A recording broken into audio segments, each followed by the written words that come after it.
যারা একদমই শাক খেতে পছন্দ করো না, আজকের ভিডিওটা তাদের জন্য। তো আজকে আমি বানাবো পালং শাকের কচুরি। তার জন্য প্রথমে আমি বাগান থেকে পালং শাক তুলে নিয়েছি। এবার পালং শাকের ডাঁটাগুলোকে কেটে নেব। ডাঁটাগুলো দেওয়া যাবে না, শুধু পাতাগুলোই দিতে হবে। তাই জন্য ডাঁটাগুলো কেটে পালং শাকগুলো সুন্দর পরিষ্কার জলে আমি খুব ভালো করে ধুয়ে শিলে বেটে নেব। তোমরা চাইলে মিক্সিতেও মিক্সড করে নিতে পারো। সব পালং শাকগুলো আমার বাটা হয়ে গেছে। এবার ময়দাটা মাখিয়ে নেব। তার জন্য নিয়ে নিলাম ময়দা, পরিমাণ মতো লবণ, অল্প একটু সয়াবিন তেল দিয়ে ভালো করে মিশিয়ে নেব। এবার আগে থেকে বেটে রাখা পালং শাক দিয়ে ভালো করে মাখিয়ে তার মধ্যে অল্প একটু জল দিয়ে আরও বেশ কিছুক্ষণ ভালো করে মাখিয়ে সুন্দর একটা ডো বানিয়ে নেব। এবার ডোটাতে তেল মাখিয়ে 5 মিনিট ঢাকনা দিয়ে ঢেকে রাখবো।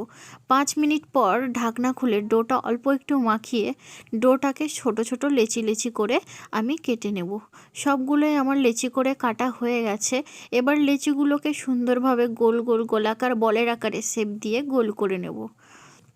এবার রুটিগুলোকে এক এক করে বেলে নেব। তার জন্য আমি বেলুনিতে তেল মাখিয়ে রুটিগুলো দিয়ে সুন্দরভাবে গোল গোল করে বেলে নেব। বেলুনিতে তেল না মাখালে রুটিগুলো লেগে যেতে পারে, তার জন্য আমি তেলটা মাখিয়ে নিলাম।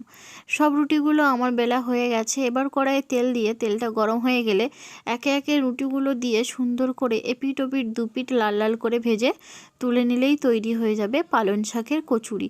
তো তোমরা কারা কারা পালং শাকের কচুরি খেয়েছো আমাকে অবশ্যই কমেন্টে জানিও।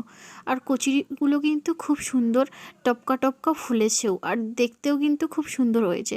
কালারটা কিন্তু খুব সুন্দরই এসছে, আর খেতেও খুব স্বাদ, খুব টেস্টি আর খুব সফটও। কতটা সফট হয়েছে আমি তোমাদেরকে কেটে দেখিয়ে দিলাম। তো আজকের ভিডিওটা এই পর্যন্ত। তোমাদের কেমন লাগলো কমেন্টে জানিও।